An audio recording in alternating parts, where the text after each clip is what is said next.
Good morning, good morning mga kapakpak, mga kabagwis. Good morning, ano. Ako, meron na naman tayong bad news. Bagay part ko ng pagiging panshir at pagiging pigeon lover. So, wala na naman ako na isang YB.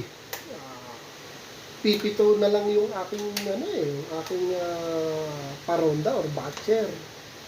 Marami rin ako nawala kasi. Diba, rumoronda na, nawawala pa. Mostly mga picture kasi makukulit. Makukulit talaga. Yung nawala kahapon, rumonda na yun. Yung mga isang araw, dalawang araw rumoronda dito.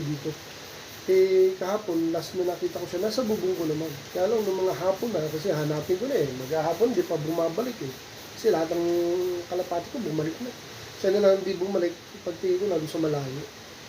Ako, parang yung nangyari doon sa dark check ko, ganun yun lumilipad na sa akin, pero pag napag-tripan nila mag-fly away, fly bye-bye talaga So ito, silipin natin, pakita ko lang yung aking love.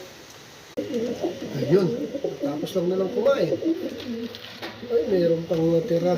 Talaga itong mga to.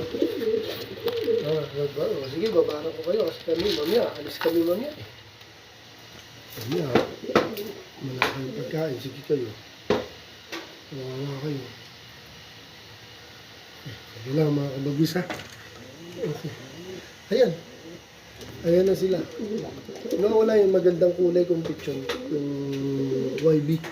Maganda ang kulay. Malas ako sa ganung kulay. Yung isa naman nabenta ko na yung kamukha niya. Dalawang itlog. Another 11 feather. Yung anak nito bakit nandito itong anak? Tumatabi sa nanay, mamas boy talaga to.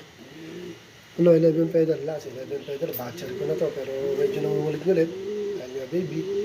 Ito naman tapang. Itong tatay ng 11 feather na to, tapang pang street fight. Pang street fight. Aking paborito.